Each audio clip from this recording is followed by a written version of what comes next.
Au cours des dernières décennies, les femmes sont devenues de plus en plus présentes dans le football. En tant que joueuses, entraîneurs, arbitres et même reporters sur le terrain, mais il y a encore un domaine où elles sont encore peu présentes, la cabine des commentateurs.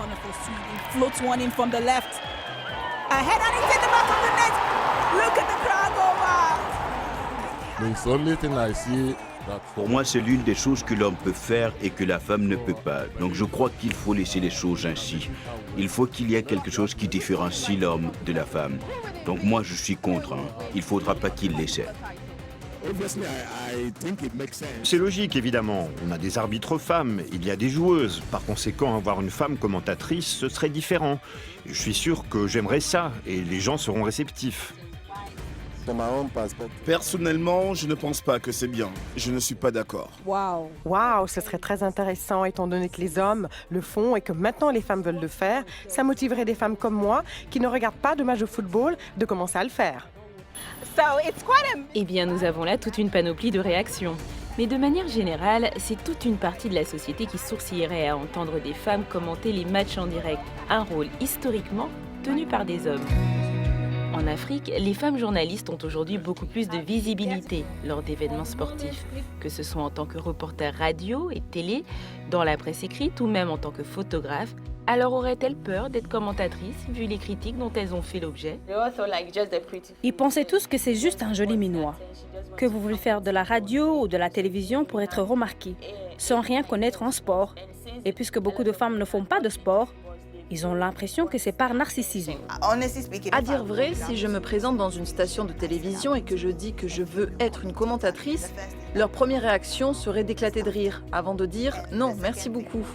La plupart des médias n'osent pas recruter une femme, parce que les médias restent un milieu de macho. Les femmes n'ont pas le droit à l'erreur. L'un des arguments souvent avancés contre les femmes qui voudraient devenir commentatrices, c'est leur voix. En 2018, le célèbre commentateur de la BBC, Barry Davies, a affirmé que les hommes trouvaient les commentatrices de football pénibles à écouter. Ça veut dire que nous devrions changer le registre de notre voix? Changer ce que nous sommes? Le son de notre voix? Nous sommes bien tels que nous sommes. Et nous pouvons faire tout ce que nous voulons avec ce que nous avons, y compris notre voix. Pendant la Coupe du Monde en Russie, j'ai été commentatrice de plusieurs matchs. J'ai reçu des tas de tweets. Elle ne fait pas partie de la bande. Qu'est-ce qu'elle fait là? Sa voix est trop haut perchée. Alison Mitchell est l'une des rares commentatrices sportives spécialisées dans le cricket. C'est une question de préférence. Ça ne veut pas dire qu'une voix d'homme est meilleure ou pire. Simplement, on peut préférer une voix à une autre.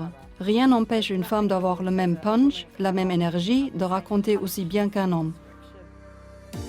À la Coupe du Monde de football en Russie en 2018, Vicky Sparks a été la première femme à commenter un match du mondial en direct au Royaume-Uni. Une initiative qui a suscité de nombreux commentaires. Pendant la Coupe du Monde, j'écoutais la BBC et j'ai entendu une femme faire le commentaire. Je ne sais plus quel match. Je pense avoir appris une ou deux choses. D'abord, j'ai entendu une femme commenter un match. Ce n'est pas une question d'avoir peur ou quoi, mais une question d'opportunité. Question d'opportunité, quelque chose que d'autres n'ont pas eu à se battre pour. Quand j'étudiais à l'université du Ghana, j'ai eu l'occasion de travailler à Radio Universe. J'ai réfléchi d'abord, et puis avec un petit peu de préparation, ça m'a donné confiance pour le faire. Donc, en prenant tout cela en compte, si les mentalités changent et que les commentatrices africaines se font de plus en plus nombreuses, aura-t-on percé le plafond de verre? Serait-ce l'exploit ultime qu'une femme dans les médias sportifs doit franchir pour être réellement acceptée?